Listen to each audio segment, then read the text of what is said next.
Wow, this is like a giant rat wheel of just a mess. So where do you guys come in to make the order here, I guess, and kind of organize the system so that it helps, at the end of the day, the end user, the guy on the ground who's just wanting to, take a glass of water from the tap?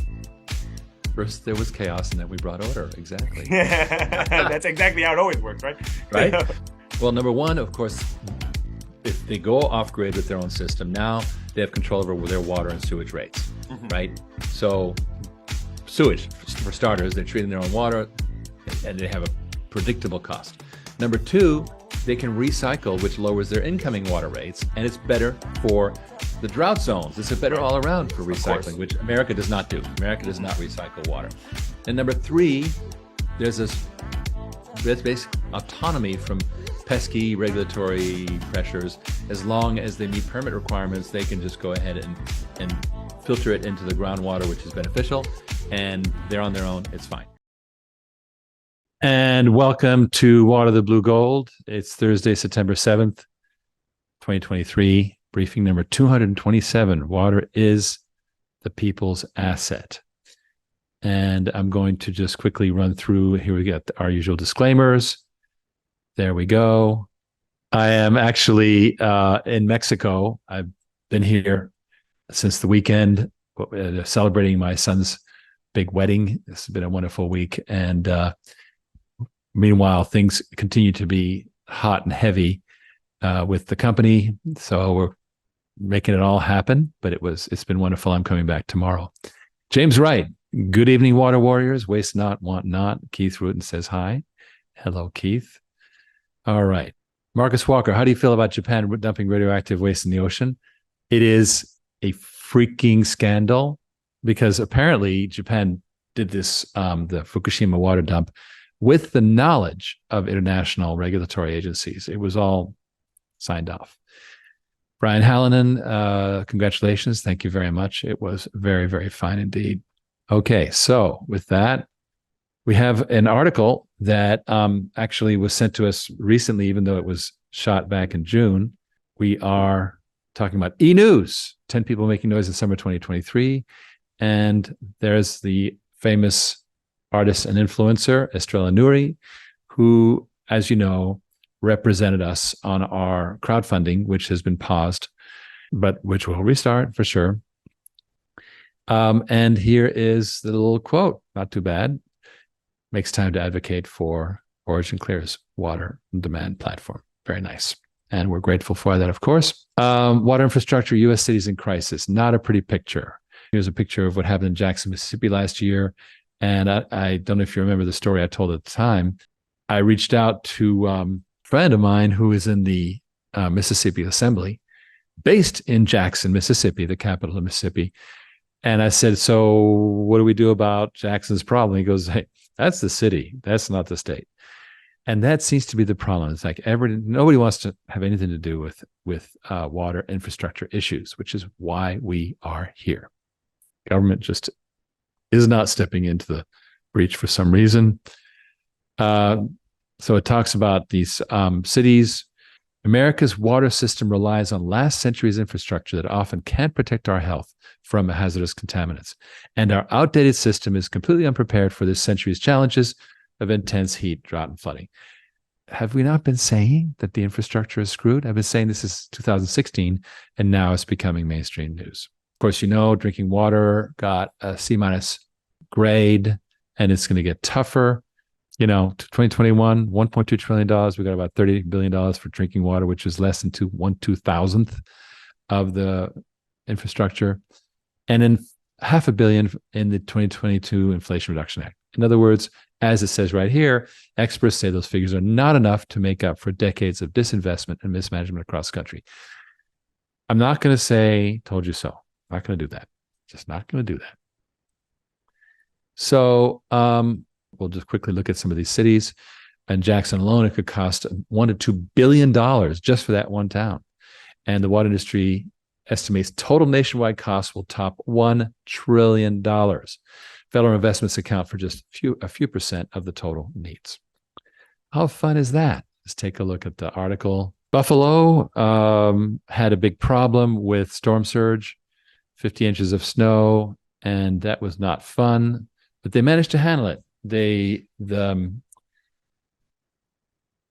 water treatment plant happens to be stuck right next to Lake Erie, which is not a great place to put it because, of course, it can get flooded.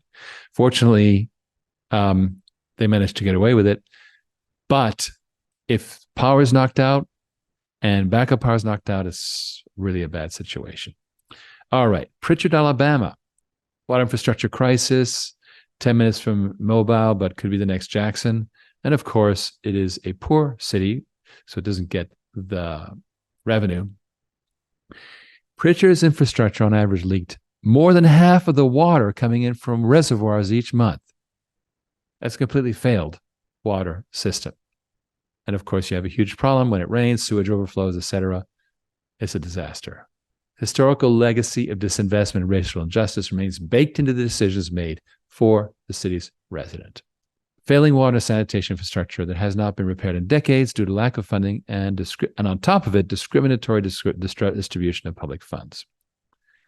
St. Louis, same problem, because St. Louis has seen a major population decline since the mid-20th century, and so they are still stuck with these lead pipes, which means a big problem for kids and adults for that matter. St. Louis does not know where all these lead lines are. It's pretty horrendous. Central Coast in California, they have a problem because they have saltwater intrusion problems, has worsened the crisis there. And so now they're dealing with brine in the wells. San Juan, of course, had the terrible Hurricane Maria, which they've really not recovered from. Much of the island was without power for a month. And without the electrical grid, no water infrastructure. So it's extremely vulnerable, and it has not stopped. 60% of the city's water mains in San Juan are over 50 years old, of course, and they break. So that's a picture with just 5 of these cities, and it is a very generalized problem. Timothy Melton says, "You are my hero, Riggs. Not many works as hard as tough, diligent than you. Congrats. It will surely work out more and more. Peace, y'all." Well, thank you. That's very kind of you. And let's get back here to the slideshow and get on with it. How much water in the world? This was sent to me by the founder of Philanthropy Investors, Ivan Ants, and it is in Spanish, but fortunately it has subtitles.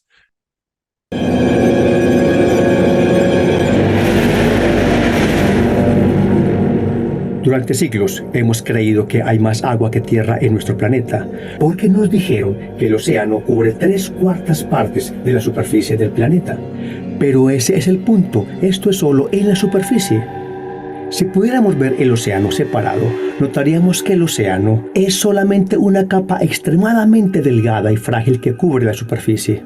Esta delgada capa de agua mide solo 3/10 milésimas de la medida del planeta. Si la Tierra tuviera 1 metro de diámetro, el agua en el planeta sería tan delgada como una cáscara de huevo. Si compactamos esta capa delgada en una esfera sólida, sería así de pequeña. Al lado de esta Tierra, el agua sería esta pequeña esfera de 11 centímetros, menos de 1 milésima parte del volumen del planeta. ¿Ya tengo tu atención? Ahora considera esto.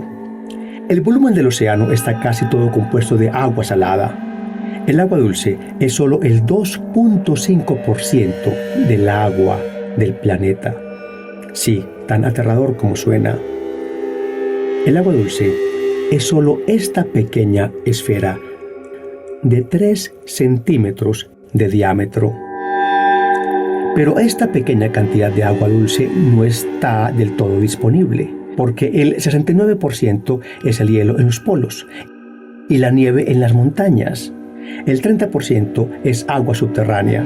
Así que, sí, solo el 1% de esta minúscula esfera es el agua disponible en ríos y lagos. Sería otra esfera tan pequeña que casi no se puede ver. Eso es todo. De esta pequeña cantidad de agua depende gran parte de la vida en nuestro planeta, incluidos nosotros, que estamos compuestos por un 70% de agua. El planeta, el agua del planeta, el agua dulce del planeta y la pequeña cantidad de agua dulce disponible.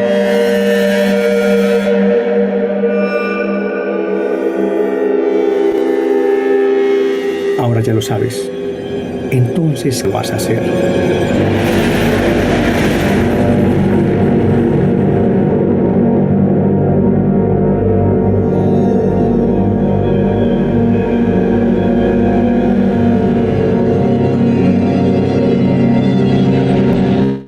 That was kind of cool. It really underlines the problem with Will Turner says cool graphics. You're so right. It really underlines our mission, which is, humanity is relying on a fleck. If the Earth is 1 meter wide, you cannot see the dot that represents the available fresh water. That's how bad it is. And so add to that the terrible, problems with polluted water, 80% of the sewage water never being treated, water infrastructure falling apart. We have a mission. Now, we have a problem, which is no one has a solution at all. And this philosophy, which I've been developing into actually a whole process, which is called Break to Build. And that's really what we did. And Ken and I are engaged in a process of breaking the old paradigm to build a new one. So the only way that you can fix the water problem is to not just think of it as a centralized system, because never going to be fixed, is to go decentralized. But then you got to figure out how it works. And this is where we are today. So I'm, so proud of what we've accomplished so far. But most importantly, without the amazing support of our investors, forget about it. All right, so let's keep on trucking here. Quickly, real estate news. Inventories are increasing. So this chart shows far right since August 2020, 2019, then since August 2020, 2021, 2022. The brown means not much inventory. In other words, the active listings, when they go into negative territory, that means you have less inventory. When it goes into green territory, it means there's more. And so what we saw was, since a year ago, we have much less inventory, but month over month, we're starting to see an increase uniformly across the country. If you take a look, for example, where I'm based right now, Tampa, St. Pete, it was, since 2019, it was minus 37%. Then it went as bad. Then it went very high, it went up to 79%. And then it came back, and now it's, an increase of 4%. So what does that indicate for me? It indicates that inventories are improving. First of all, of course, as I showed in last week's graph, existing home sales are not happening. Why? Because people don't want to sell a home, and then what? Are they going to then try and finance a home with, paying 7, 8, 9%? Not going to happen. So existing home sales are holding, are not happening.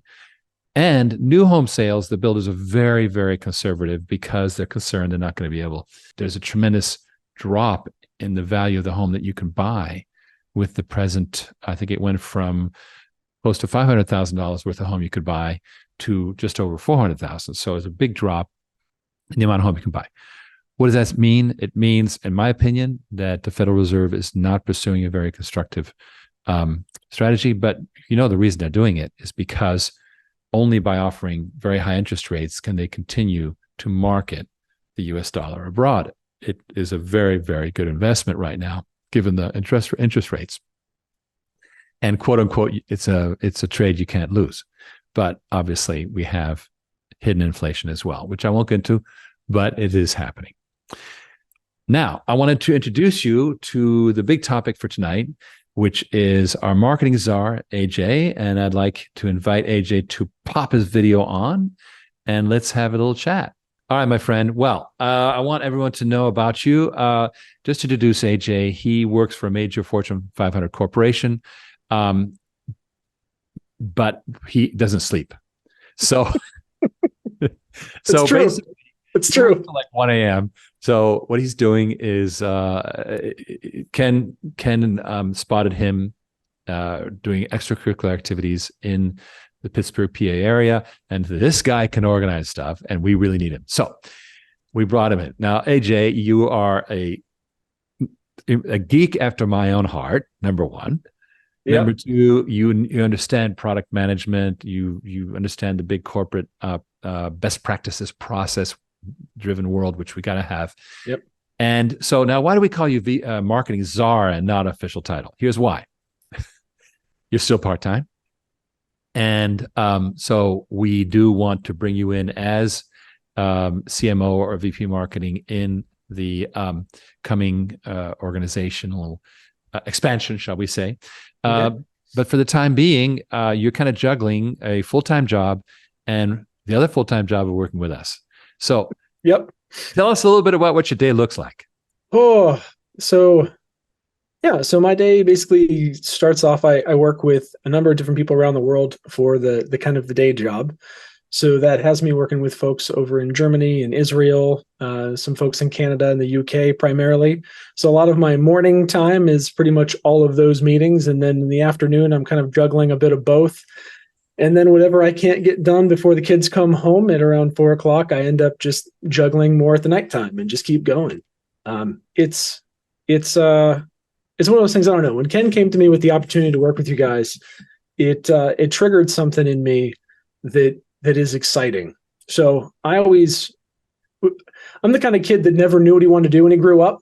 And so I basically have boiled my career down to 3 points. I want to work in technology with awesome people, and I want to make an impact. And in my current day job, unfortunately, the impact piece is lacking for me. And all of a sudden, here comes Ken, says, here, come work with OriginClear. And I'm like, okay, what's that? And then when I start to understand the mission about decentralizing water and the problems around water, and that video illustrates it perfectly, right? Of just how big a deal it is for us to start recycling water, for us to be able to treat water, for us to be able to offload from the main grid, all of these things that I've heard you talk about and very clearly articulate over the past few months of being involved with the company. And it just kind of resonates like this is the thing. Right. This is the thing that gets me excited. This is the thing that I can feel like we're making that impact, not just, in a local small case, but in a potentially worldwide case. And I think that that's so exciting to me that it makes me want to, go ahead and stay up late and get some work done, because I don't know, I want to see it succeed so bad. You guys are such great people here. I've gotten along with everybody so great since starting to work. And we've got so much talent and so much good bones within the company. It's just organizing everything has been fun because I'm a nerd. It's what I like to do.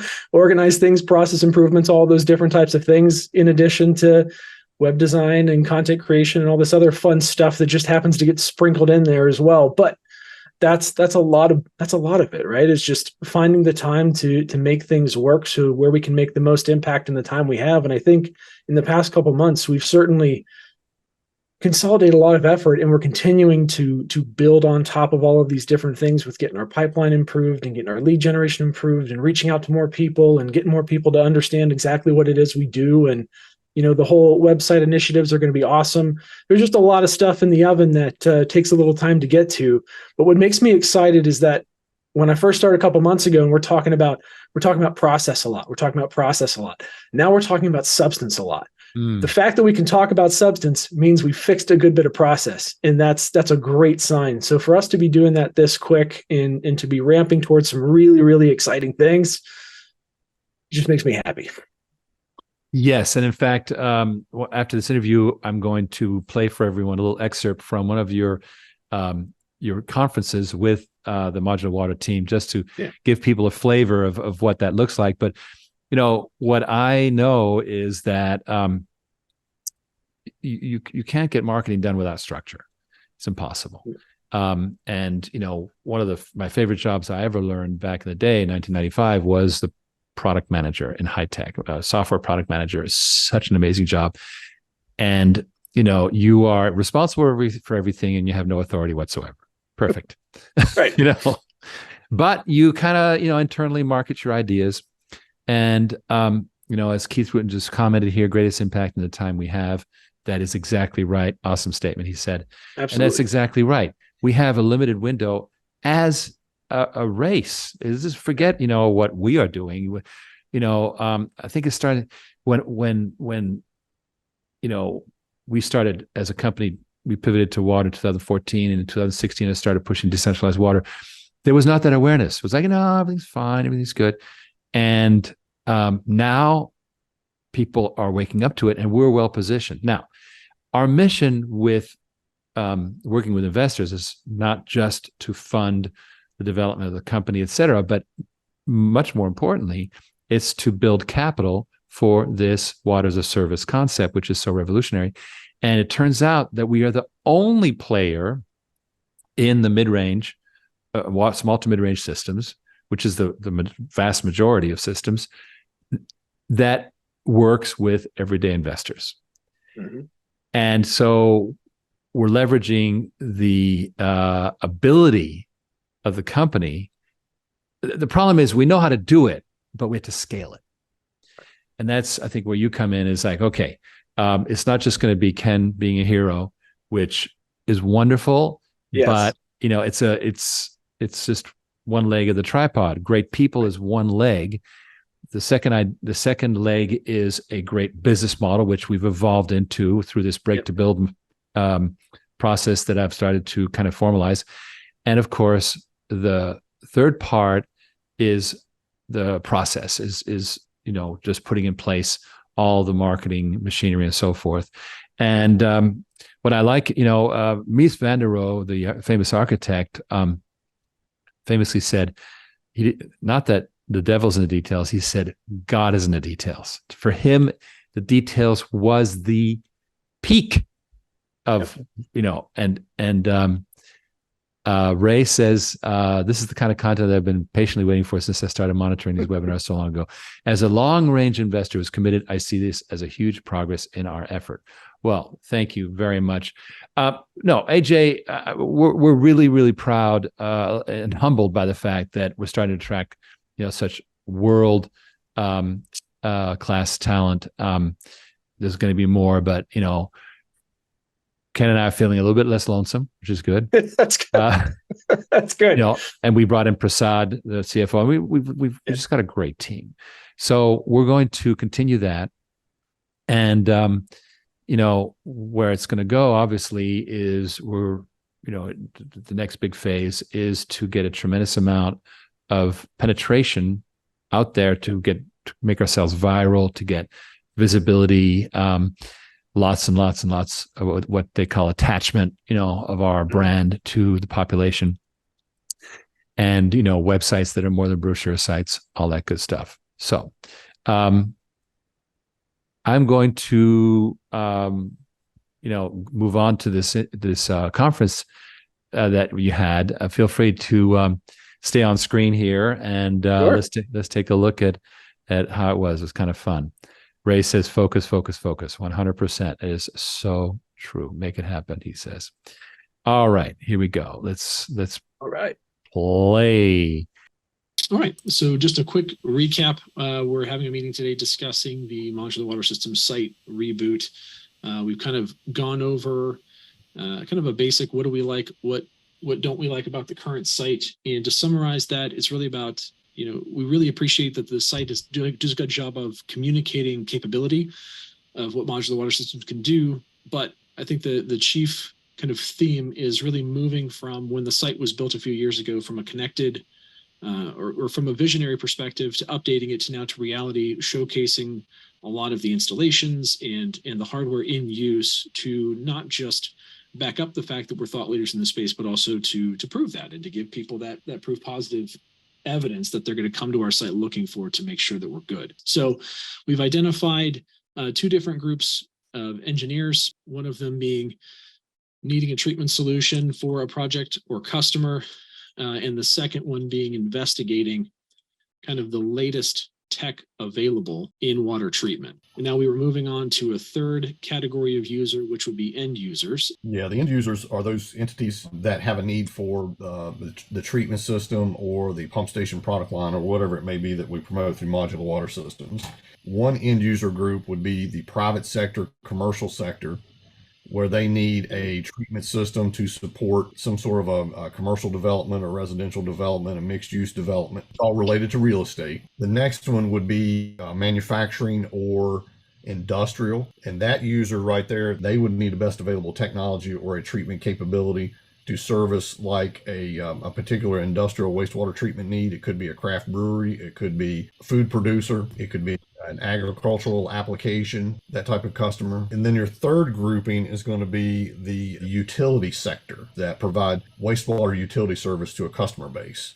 So it could be the public utilities, which would be cities, towns, public works departments, public service districts, public service authorities. It could also be private utilities. May I just interject that we have two lines of business here that are have a very different audience. One is wastewater treatment plants, the other one is pump stations. And we kind of want to keep those differentiated. Now, there are customers who want both, but the characteristics of a pump station customer are very different from a wastewater treatment customer in general. The best answer I can give you to that one is, what is it about modular water systems that these end users or these specifying engineers are looking for that makes us compelling and of interest to them? And what the one overarching common theme to modular water systems that separates and differentiates us from 98% of the rest of the marketplace is our focus on heavy plastic manufacturing. So you've probably seen that in the existing modular water systems website. So that overarching heavy focus on the use of heavy plastics and heavy plastic manufacturing, and this vertical integration of this manufacturing model around plastics, that is the sole distinctive separator and differentiator. When these end users go to our website, they're doing a Google search, they're looking for sustainability and durability and affordability in wastewater infrastructure solutions and products and equipment. They can't find it in steel, painted steel and concrete, and they can't find it in fiberglass. What's the reason that plastics is it like is a scalability in terms of like size and cost? Is that the main driver there? Heavy plastics are corrosion resistant, so they have a 3x and 4x life cycle greater than steel and concrete. The second one is the use of all types of existing manufacturing technologies and methodologies in the heavy plastics world permits the ability to vertically integrate and to scale the manufacturing so that you can produce pump stations and wastewater treatment systems at a lesser cost than conventional existing technologies made out of steel, concrete, and fiberglass. There's a growing differentiator, which is and it's related to the plastics, which is the complete product, including all the permitting, all the designing, which makes it basis of design 60% of the time, the delivery of a self-contained unit that shows up on site, and 6 hours later it's up and running, and it only requires a local facility manager, not a full water expert. So understanding the user now, what's the decision drivers for each of these users? The best answer I can give you, and it goes back to what Riggs was just saying, it is the total solution, it is the affordable solution, it is the durable and sustainable solution. So we have got all of these things fully integrated and fully baked into our products. It is the engineering and technical assistance on the front end. It is the complete delivered solution as a product. It is the post-commissioning support and ongoing collaboration and support as from a manufacturing post-delivery. It is all of those things. One of the things that we do with modular water systems that is another differentiator from the rest of the competitors is that we have invested in developing simplified documentation, standardized technical criteria and reports and drawings, and all of those things are needed and used by the specifying engineer or the consulting engineer. They rally to it because it's visually appealing, it is complete, it is easy to comprehend, it is easy for them to take our stuff and to integrate it into their design packages to best service their customer. They are looking for best available technologies. They're looking for total solutions. They're looking for ease of implementation. They're looking for proof of capability. 3 years later, we have a track record. We have performance and proof of capability. That was a separate question. Is do we have like a regulatory or compliance user that would be coming to the site looking for information about us? The permitting entities that have the regulatory and jurisdictional authority to approve permits and to grant technical approvals, when they see modular water system and technical documents and the reports and permit applications, they will go to your website to learn more.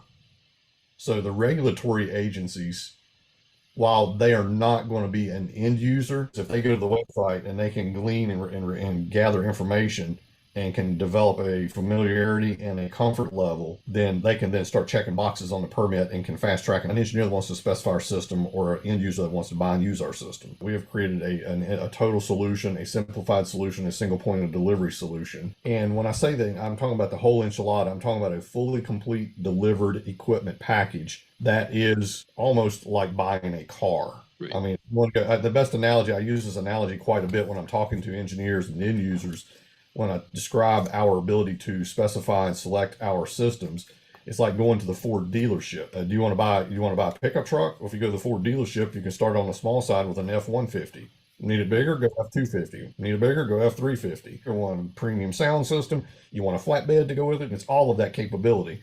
And you just basically itemize and check what you're looking for, and it is delivered as a complete solution. That is what we have done. Is we have consolidated a very fragmented delivery model that has been the norm in this industry for the last 75 years. But our approach and our value proposition is uniquely different than everybody else, like 98% of the rest of the market. So I witnessed something really fantastic. We had the consulting engineer, we had the owner, and we had the operator and our engineer who was doing the commissioning all there at the same time. Okay. And they witnessed in 2.5 hours, dirty water coming in and clean water coming out. And they were all raving about it. These engineers need continuing education credit so they can apply for their license renewals every year. These educational webinars are worth 1 credit hour towards their license renewal. So they get this thing. Interesting. Yeah, they get this educational, this 1 hour of credit, which we provide the certificate at the end of the webinar. And that counts as credit towards their license renewal in the next year. And because I am a licensed professional engineer and I'm subject to the same rules and regulations, and I am the chief engineer behind the company, when I lead these webinars, there's like instant credibility, immediate credibility, because I'm not out here hawking and trying to sell something to them. I'm out here saying, hey, here's a different way of thinking about things, and here's how we go about doing it, and here's how you can do it, and here's how you implement our technologies and your stuff. And it sells big time. We are educating and delivering a message that is compelling and different from what everybody else is currently doing. Just 2 days ago, when I was talking to this engineering firm that wanted to have the webinar, they're like, we remember your webinar from 2 or 3 years ago. We want to re-engage. I've got a team of engineers that need to learn more about what you guys do. What webinars do you have? And I said, hey, you got your choice of 4 right now. And I listed them off, and they said, hey, we like number 2. So you have a curriculum. You have already 4 products here. That's fantastic. In 2020 and 2021, which now is 2 years ago, I reached out and touched 60 different firms in just 2 regions, in Pennsylvania and Eastern Ohio, which was where I really tested this methodology. And I reached out and touched like 100 engineers. Just that 1 hour investment in time generated probably a $20 million pipeline of business. Wow. It's very powerful. Perfect. Thank you, guys. Appreciate it. All right. Thanks, everybody. Very productive. Appreciate it. Thank you. Just a glimpse into how we do it. And leave it to Stephen to turn a highly technical discussion into a very interesting video. No, he's good. He's so good. Stephen, despite being my brother, is actually pretty good. Yeah, for the audience there, what that is what we call user pathing, or defining user profiles for the different types of people that are going to come to a website. And so what we're trying to get to ultimately is just understanding who it is that's going to come and visit, what they're there for, and trying to help engineer the site to help make it the easiest way that we possibly can for them to find that information. So that's what that session was all about. And it's fun to see it cut down in such a condensed format like that. And again, if you guys aren't listening to Danny getting fired up, I don't know, there's something wrong. He's so fun to talk to. Yes. But, and here's the thing, you and I have had this real privilege of dealing with great technology, right? And great implementation. And so we're actually, super lucky to have, there's a lot of hard work involved, but we have an enormously valuable asset to develop, which is really cool. All right. Well, you'll be joining us momentarily with the freestyle discussion. I'm going to wrap up with a quick excerpt from another podcast. And so here we go. This one's called Fintech Confidential. And then we'll be back with AJ and Ken. Here we go. Welcome back to Fintech Confidential. It's your host, Ted Huff here. Today, we're merging two seemingly different worlds, water and fintech. And our guest, Riggs Eckelberry, is at the heart of this intersection. As the founding CEO of OriginClear, he's using fintech to revolutionize the water industry. With a diverse background and a passion for innovation, Riggs is here to share how he's making waves in both sectors. Riggs, welcome to the show. And thank you for the water joke. I love it. Well, we always try and have a little bit of fun here. And, Riggs, typically we dive into somebody's fintech or falling into fintech story. And your journey is truly unique. You went from tech to water. How did you find this special crossroad with fintech? Well, Ted, the interesting thing is I had an early career that was not tech. It was before tech was a big thing, the 70s. But that was all about, I was working in a nonprofit. I gained a master's ticket for ocean-going vessels and actually worked in the South Pacific, shipping basically industrial-grade coconut from various islands. It was a very, very I kept thinking when I'd go ashore, this looks just like a Joseph Conrad novel, right? Coming out of that, I landed in the thick of the 80s tech boom, which was all about computing as a glorified calculator, right? So I was getting companies that were running on, since this is a fintech podcast, you guys will know about the old safeguard ledgers, bear down hard, multiple copies onto PCs or super microcomputers or whatever it was at the time. And that was an exciting time. But what really got me excited was in the 90s when computers started being used for communication. In the 80s, that was still very crude. There was UUCP, Unix to Unix communication protocol, literally from university to university. And that was the forerunner of that, what became email and the internet. So that really excited me. The 90s was where I already found my footing. And I love the speed of transformation because the high-tech life cycle of any product is obsolescence, right? You get your foothold, you get the adoption, and then quickly the conservatives and the skeptics adopt it, and then there's a new one, right? And if you don't stay on that rising waterfall in a way, a water up, you might say, then you'll lose it. And there's countless examples. Clayton Christensen used to write about that when he was alive, about how companies were obsoleted from within by failing to realize that they literally had to kill their model to survive in the next one. So that I loved. And unfortunately, I then put my finger up and I said, I really want to be a CEO. And that, of course, led to, watch what you wish for, right? Well, it's funny. You talk about that obsolescence method. And I always go back, being a product geek myself, I always go back and think about how Kodak was the company that literally invented digital photography and held on so tightly to the film side of photography that they lost all their foothold. And now the only place you'll see Kodak is in the little small cameras that print out all the little small papers. And that's about it. And you've got Sony and you've got Panasonic and you've got Canon that have taken over digital photography and videography. So that piece of being able to identify when it's time to make that next leap and, like you said, kill your baby or kill that product to move forward and keep going forward is a big, big piece. I was actually there in the year 2000. I was trying to help a company called eMemories to find a footing, and ultimately they didn't take my advice to shut down. But whatever. What was interesting was that summer and fall and going to 2001, I heard that the CFO of Kodak had done the numbers, said Kodak's done. And yet they did not react. They didn't hey, do something, right? Now, who did something was Netflix. I remember when they sectioned off the VHS business into the online one, and that was very decisive. They just did a whole, you're off the island. You're VHS, you're off the island. And they made a very decisive move, and that basically made them the market leader. So, I think that it really is about decisiveness. I'm very interested in creative disruption, because basically you're sitting in a box, which is your current business model. And to exit that box, you basically have to crack the code, right? So you're going to do a bunch of experimental things that'll be what I call mistake-based marketing. That's the term that I invented years ago, because you got to, it's your market test, right? Try.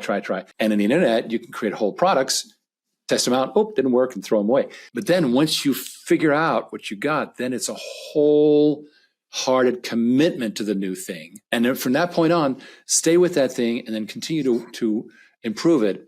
I drive a Tesla, and I'm amazed by how constantly they're improving the interface, the user interface, the experiences. The poor Ford CEO was complaining the other day about he's got 150 subcontractors, and they all have their separate software.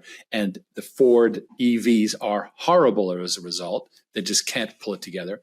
They're going to have to reinvent the company, which is, again, almost impossible to do given their legacy. Whereas Tesla, single platform, integrated, they cracked the code on the next generation car, and now they're innovating so far ahead of the competition. And I've got a brother who's got a Mercedes. He got a Mercedes on a lease, really cheap, an EV, and he's got Tesla envy because he has to charge at the local Whole Foods and whatever weird stuff like that. He's almost like a charging bandit. Well, that spells market dominance for Tesla. Yeah. And there have been a lot of things, especially like that have happened that we see even in the financial technology space. You see the adoption of everything going from having to go to the bank and physically be in person with that. It got super accelerated during the pandemic, where everything was either virtual or online or over the phone. And it accelerated to that point to where now the branches are nearly obsolete unless you're trying to extract cash that is a greater amount than what is in the ATM or allowed by the ATM. And there are a handful of other things that it can do, but we've had a number of those pieces move forward, especially into financial technology. One of the things that gets me really curious with you talking about the disruption and the disruptive innovation, as you mentioned it, how did you go from looking at those things, going from shipping coconut to water? Like, how did you make that jump? And is it really a big jump? Well, after I had my learning experience in the 80s running my own company in Manhattan with 12 people and freaking out every 2 weeks about payroll, that whole learning experience, which, by the way, was a business failure, and a conscious one, I went, you know what, I can't handle this. And I gave the business to my best salesman, and he prospered because he realized something I didn't, which was the value of the ARR, right? The annual recurring revenue or monthly recurring revenue from I was computerizing clients for the first time, which was really, I didn't realize it. That was a loss leader. And, you make very little money on it because it's royal especially since I was a zip code reseller for AT&T. I was doing everything under the sun. Well, that means you're not going to make a lot of money because you haven't standardized. But once you've got them, then you've got them for a quarter century, which Juan, my inheritor, has been doing ever since. Okay, so a lot longer than that. It was since the 80s. So, what I emerged from that. And like you, I got into the product space, product management. I learned product management the old-fashioned way at a utilities company called Quarterdeck, and they had utility software. And I was the guy who made Clean Sweep, a major brand. Clean Sweep 95 was like my masterpiece. And then, of course, the company completely hit the wall on trying to make it on the internet. They didn't know how. They launched 28 internet products, and all of them failed. Out of that debacle came things like WebEx, but also I was able to then spend the next 10 years. When a company blows up, it creates a huge network because everybody goes everywhere. They go to Microsoft, they go to, Oracle, whatever. And now you got your network, which I didn't have before because I was an entrepreneur. So now I spent the next 10 years becoming corporate. And I wound up in 2006 with a position as the number 2 of a company about to go on the NASDAQ, which it did successfully. But I was like, you know what? it's time for me to be a CEO. And I said that to these friends of mine who ran a fund. And they said, yeah, Rix, we think you'd be a great CEO, but forget about high tech. We're doing green. Green is hot. Green is the thing. This is 2006, 2007. And they say, we want to launch an algae company, algae for biofuels, which is even today is super exciting, right? It's like so cool. We launched the company and I had a huge amount of media visibility and we were having so much fun. And then fracking came along and turned algae for biofuels into a science experiment. It was like, you're sitting there at barely able to meet the $120 a barrel price, and now it's at 40. So that wasn't going to fly. And this time, as opposed to the 80s, instead of giving up and giving it away or doing whatever I did in the 80s, I stuck to it. We pivoted. We reinvented ourselves into water. And then we found out that water is still in the 19th century. Well, I'll be kind. I'll say the first part of this 20th century.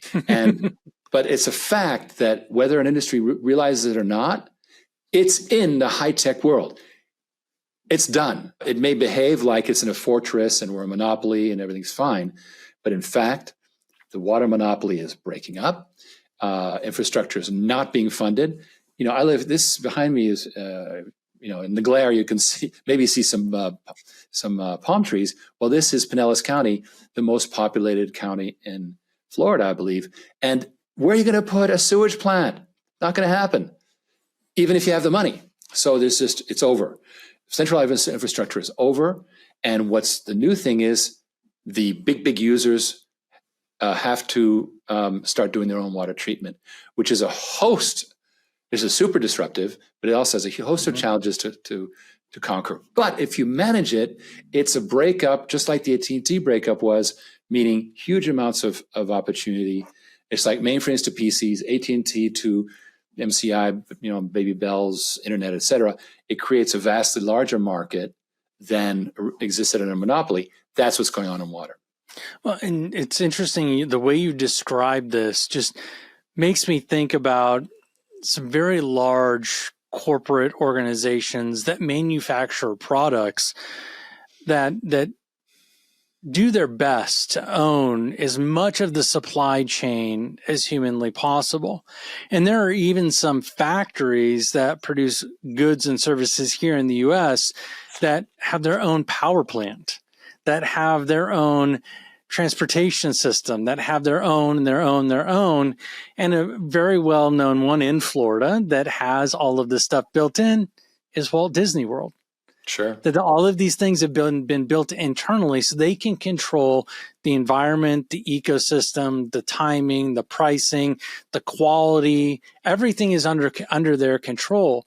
So they can determine what's most important for them and not have to lean out externally. Which brings me into the question is, I was looking, and you have figured out how to leverage fintech with the water industry, something I would have never really thought about until I started doing the research. And I'm curious, what was that aha moment when you realized that the financial technology system could be a game changer for the water industry? Right. So just let me rewind just a little bit, because you were talking about self-sufficient industries. And in fact, at the high end, it's an established fact. PepsiCo has publicly committed to 80% recycling of their water, processed water. And there's no way you're going to do that without your water plant. You cannot send it to the city. It's not going to come back. So Merck, pharma, food and beverage, chip manufacturing, and energy is a 4 water-intensive markets that are adopting big time at the high end. We are working more in the mid-range, which is, of course, it's a bigger bulge, right? It's like Jesse James said, why do you rob banks? Because that's where the money is. Well, where the installations are is in the mid-range. There's only so many Fortune 500s. I think there's maybe 500. So there's tens of thousands of these breweries, RV campgrounds, mobile home parks, just the everyday working class of industries that are now starting to need the same thing. So we identified that. In 2018, we built a company around a guru of decentralized water, and built that up into a business that's doing very well today. And what that required was downsizing from utility scale to the corner of a brewery. And that he came to us with that technology, has further refined it up with us. So technology side was taken care of.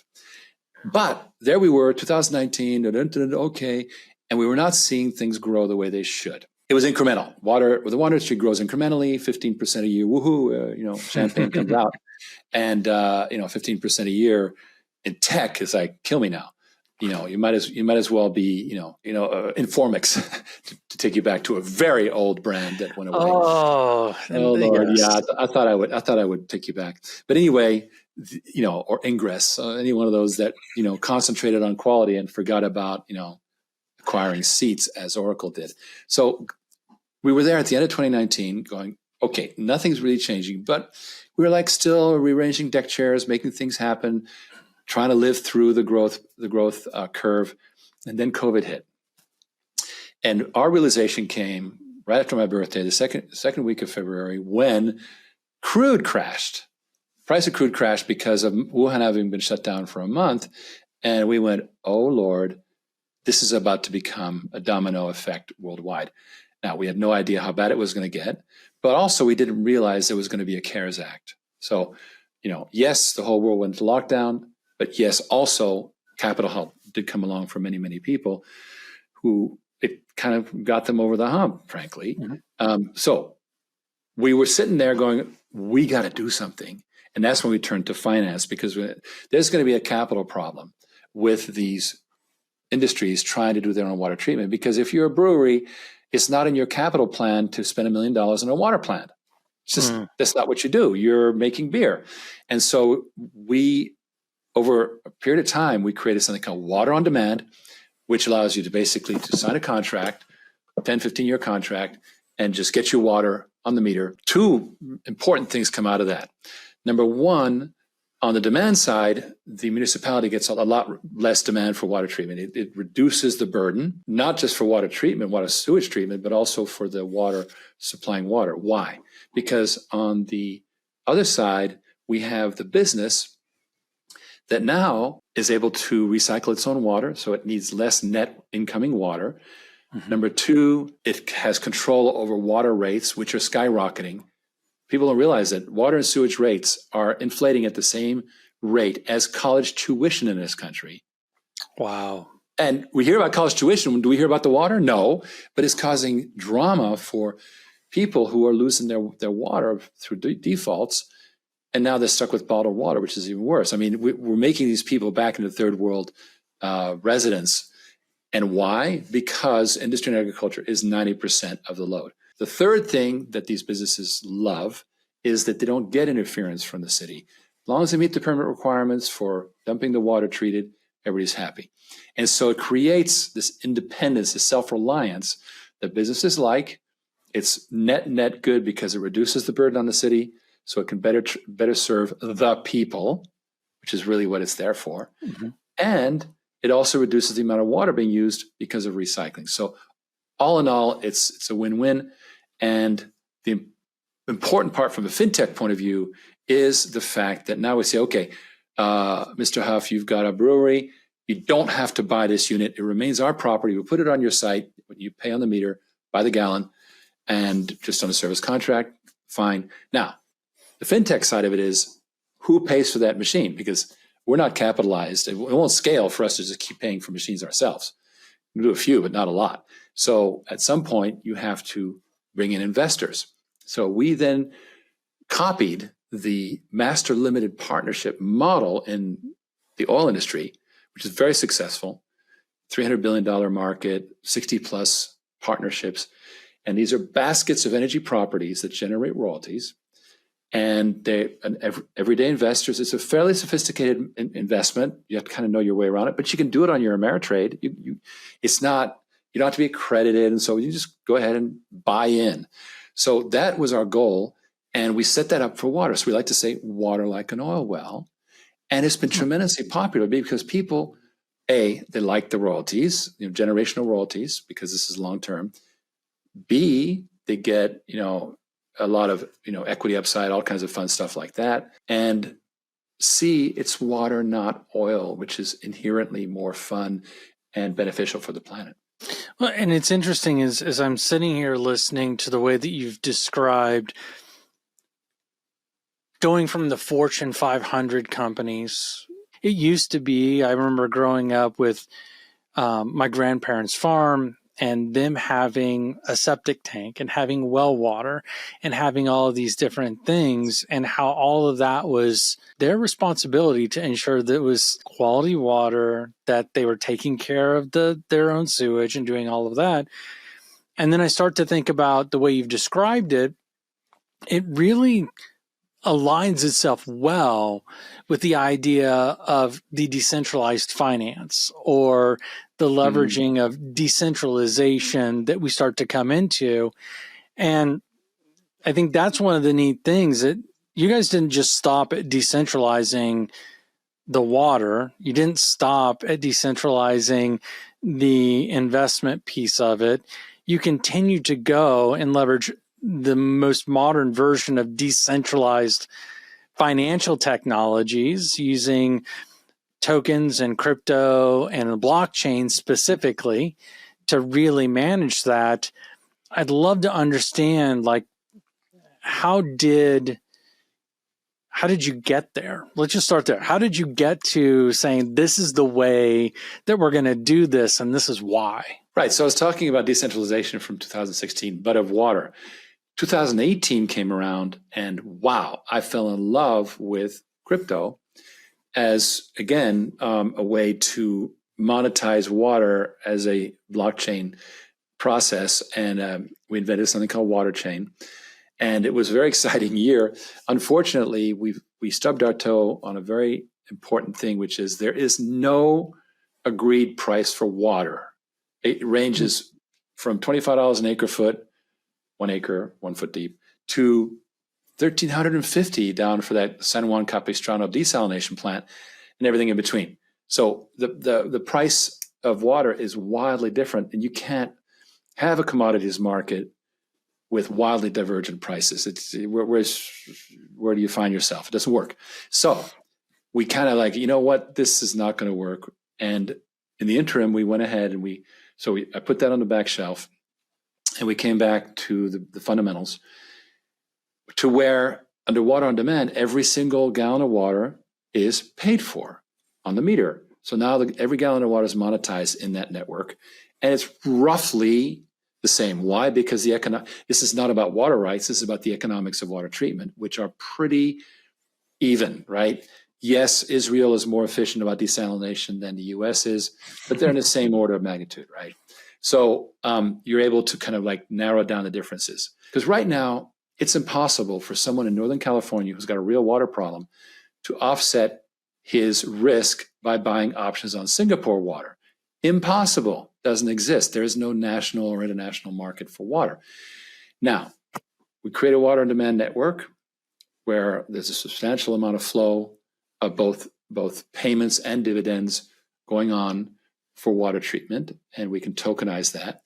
They're securities. I'm not saying they're not. This is a dividend product, and that's fine. We can live with that. And then what we want to do, having done it properly in the US, is go to other regions, not ourselves, but by doing a deal with a financial player in Dubai or Singapore or Tokyo to set up a clone of water on demand for their region. It's a fintech. It's a pure financial play for them. They don't have to worry about the technology part because we'll export that. And now you start having international. At some point in the middle of this, you start making the token market work. Now, we have de-emphasized tokens currently for one very good reason, and that is that the SEC does not love blockchain or tokens. And so we're like, we've been going through so much SEC scrutiny. We did a crowdfunding earlier, and we're doing a whole other transaction that involves potentially getting on the NASDAQ. Again, the SEC is going to have to weigh in on that. So we're like, you know what? Oh no, our blockchain is strictly in the lab, because we just don't want to. We don't want to have them go, wait a minute, we're going to stop the train here and put you up, make you a tomato and let you rot on the shelf. Yeah. So, but that's the vision. We think it's exciting, but the underlying asset, I believe strongly that good tokens are asset based. There's an asset there because it can't go to zero because of the book value. And I think that's what we're really focusing on.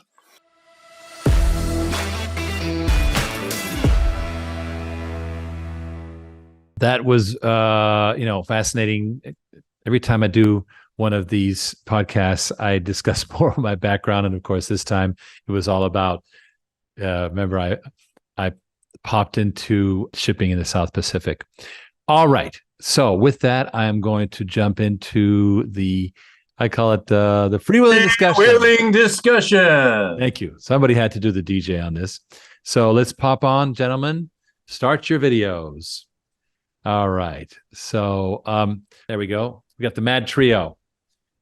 And and somebody asked, by the way, about the Q2 results. And the reason I didn't make any big deal about it was that they're okay. They were not really impressive, but we made our Q2. And I think we're going to have a very good 2023, but we're going to keep on. Here's what really happened. If you want to know the truth, 2022 was a huge year for both divisions. Sales tripled and so forth. And there was a huge digestion period that happened in the first part of 2023, where they're like literally, whoa, these huge contracts. And we had the top salespeople going over and working on the floor, literally. That is behind us. There's really good business being done by both PWT and MWS, but it's just not reflected in the numbers. So we said, you know what? Better part of valor. Discretion is the better part of valor. That's exactly what happened. But I'm happy with how it's going. The teams are rocking. Modular Water is doing land office business. Okay, with that, it's kind of cool having the three of us like this, isn't it? Hey. Yeah, it's nice. I like it. And all our cameras are working, which is, Well, I got the weird integrated camera, which makes me really narrow for some reason. I don't know. It's okay. No, it's okay. It's very slimming. Yes. All right. So look, I first of all, I think that I was looking at AJ in his groomed form tonight, and then I was like, I wonder if they told him they were going to play that on the CEO brief, because he got like the T-shirt, with the gravy stain on it, and hey, like, that's the workwear, man. It's like right. We were lucky Owen didn't come into the room during the presentation. Oh my son, he just tried. Literally 3 seconds ago, just tried. I was like, no. I love you, but no. I know. Owen's his 6-year-old who's the Tasmanian devil. Oh, he is 100%. But nonetheless, it was there's been really good parts of all of this, we have so much vindication happening. The first part of this podcast was really about how it's literally mainstream news that the infrastructure is screwed up. Absolutely. That wasn't that way 6-7 years ago. So hearing Dan. So look, I'm always impressed by hearing. I hear AJ every day. So we sometimes forget how smart he is, right? Then you see him in that environment. Brand new thing. He doesn't have to know about water engineering and water technology, but he knows how to organize process, in other words, how to connect these things. And to watch him in that, he's like, I don't know anything about what you do, but I'll tell you how to do it. And you're like, damn, that's great, But then to listen to Dan once again evangelize, you sometimes forget how frickin' smart he is. And it's not just that. Look, a lot of engineers you speak to, they're almost they're very brilliant guys. They're almost on the spectrum. Go ahead and say it. I was going to say Asperger's, but I didn't want to say that. Right? They're almost like these, like they're very socially awkward. They're brilliant and they don't communicate. We've had some interviews from some engineers that we've worked with recently, Patrick and those guys. They're brilliant communicators. They're like regular guys and they convey well. Dan has this gift of being this brilliant visionary. What he described about how he did webinars to do continuing education for engineers, I was like, oh my God, in marketing, checkmate, absolute check. You basically teach them about what you're doing on the way out the door. They go, oh, by the way, can I get one of those? Right? It's absolutely, it lends to his extremely capable business acumen and almost like a kind of a sales savvy, right? Which you don't usually get in a package of a brilliant, innovative engineer. You get one thing, you get that, right? And listen, if if guided by the right creative people, that person can, look at Elon Musk, right? But the fact that Dan is so brilliant at describing his vision and he's really a wordsmith. I believe he said I wanted to write it down, but I think what he said was he consolidated. There was a consolidation of the consolidating the permitting process, or consolidating something about. No, he consolidates the whole process. That's part of the genius, is when he talks about a total solution, you could think of any number of things, but for him, that is the total. Dan wants someone to engage him, not fill out forms and tell him about your project. He wants to get on the phone with somebody. Thank you. And listen to them and give them the whole picture. So the first thing an effective person in any industry, right? A real estate agent, any high ticket sales guy, never make the customer work. When you go in there to buy an $80,000 car and the guy goes, here, fill out this paper. I had a guy do that to me. I went in to buy an $80,000 Mercedes. He goes, yeah, fill this out. I went, all right, can you hold that for me? I'm going to go use the men's room. What are you kidding me? Right. So he's making the acquisition of what we do easy.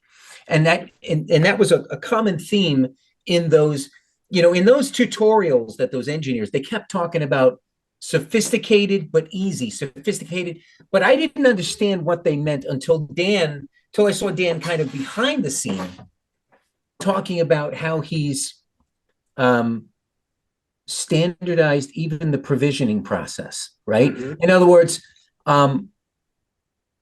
that paperwork process could be more lengthy and more torturous than even the manufacturing process. No question. It's horrible. Well, he saw the ability that he had to basically shrink both, right? And make this. So this is a truly standardized standalone product solution. I mean, I never recognized it from end to end, how end to end it was, literally from its conception to its delivery and commissioning. I didn't consider how much he simplified the paperwork process. Listen, we all know just the three of us, because there's no one else listening, that there's $100 billion space in our immediate neighborhood, like what we do. Yeah. And nobody, he said 98% of the business can't really do what we do because he didn't come at it, if you're a hammer, everything is a nail. He was one of the few creative engineers who said, well, why don't we, now when Riggs and I kind of came up with the whole end-to-end business model of the O&M and the finance, Dan Early was going to be the last guy in the world to say, you can't do that. And if you asked why, he'd go, because that's not how we do it. But I recognize that maybe many in the industry would have done that. Dan's outside of the box thinking. He embraced it. He totally embraced it. And he probably saw how it could actually improve on his model. In other words, he was already thinking next gen. Well, he certainly is. Applications. In other words, we were going to be bringing in some new resources. He was already thinking next gen, right? When you did it in your interview, Riggs, when you said that water is in the 19th century. No, water is highly, and I know what you meant. Water is extremely technical. It's extremely sophisticated. The model is in the 19th century. 100%. Right? We're running into a time constraint. I do want to mention a couple comments, and because Ray Laban has been saying AJ is a catalyst that has been missing from the chemical reaction. Everyone is now on a common focus. Excellent. This content is wonderful, but the presentation needs to be oriented to shaping the minds of investors. Precisely. What the modular water system design session you saw is for one pillar of the water on demand site, which another major pillar of it will be and is being developed into a major portal, a Wall Street portal for investing in water as a service. And that is the major thing happening. So, Ray, you're very perceptive on that. If I may, Riggs. What's that? I said, if I may, on that topic, Ray, I think the important part about seeing sessions like that is one of the biggest problems that I perceive since joining is that not enough people understand what the problems really are. Riggs talks about them all the time, but when you look at general public perception, if we say water is the people's asset, people think you're trying to privatize water, right? People don't understand these problems exist. And so by walking through these things from an engineering perspective, from the kind of greater perspective, we're trying to raise awareness that this is a real problem. We have a real solution. And when Dan can so eloquently break down what the product offering is from the actual tangible side, right? The thing that's generating the investment, the box on site, that should give investors confidence that the product's real, right? The solution's real. It's ready for you to invest in today so we can scale it. That's the exciting part that we should be tying together, or that we're hoping that you connect the dots with. And maybe, again, with that comment, we need to do a better job of that. I'll take that all day. But that's the idea, is saying, look, you have to understand this is real. There's only so much we can say that there's real problems. We have the actual solution and it's working because we've done it already. So those are things that I think we need to continue working through and helping to improve and raise awareness with it from our side. I would just add one. I know we have to get off because we're going to turn into pumpkins, but I want to add to that. There is no better single individual advocate for the efficacy and revolutionary methodology of what we do. Now, what we're going to do on the finance side, that's the creative brilliance of Riggs and I, maybe, okay? But without the thing, right? And it's real. And when you hear other engineers, people who are peers, they're not partners, they're just peers. And you hear them raving. There's a reality check there that I think will give investors a profound amount of confidence. There's a huge problem, and we are going to, not the industry, we are going to solve it with their help. Amen. So just to wrap it up, I've got comments. Sam Duplessis, I'm not exactly sure how to say it, says you have a listening audience out in Oregon. And he also says South Africa's water systems are all failing miserably. Have you considered an entry into South Africa? Cape Town, Western Cape would be interested. 100%. But we're focusing on the U.S. and North America. That's where we're at right now. Ray says, step back and craft the presentation to grasp the investors by the shirt collar. You got it exactly right. And finally, Tom Liaco says, welcome aboard, AJ. Your knowledge is a plus. Look forward to the team progress as we continue going forward. So with that, I'm very pleased with, I think how people understand how important you are to the process. You definitely are a key guy. With that, I'm going to wrap this up, guys. So amazing, so much fun. And, even when I'm in Mexico, the beat goes on. Because you guys do all the work and I just hang out and go sailing and go on the beach and all that good stuff, right? Anyway. I'm going to say no. You guys are going, yeah, uh-huh. I'm going to say no. That's very funny. All right. Thank you all. Everyone have a great weekend. Thanks for sitting through a longer than usual briefing, but I think it was worth it. And I'll see you guys. And congratulations to George on his nuptials. I know it's more the party than the actual wedding, but congratulations to the happy couple. Yes, it is a beautiful week, and they're a beautiful couple. Thank you very much. And everyone have a great weekend. Let's see you next week. More good stuff coming, and let's keep pushing on, scaling up the water revolution. Thank you all.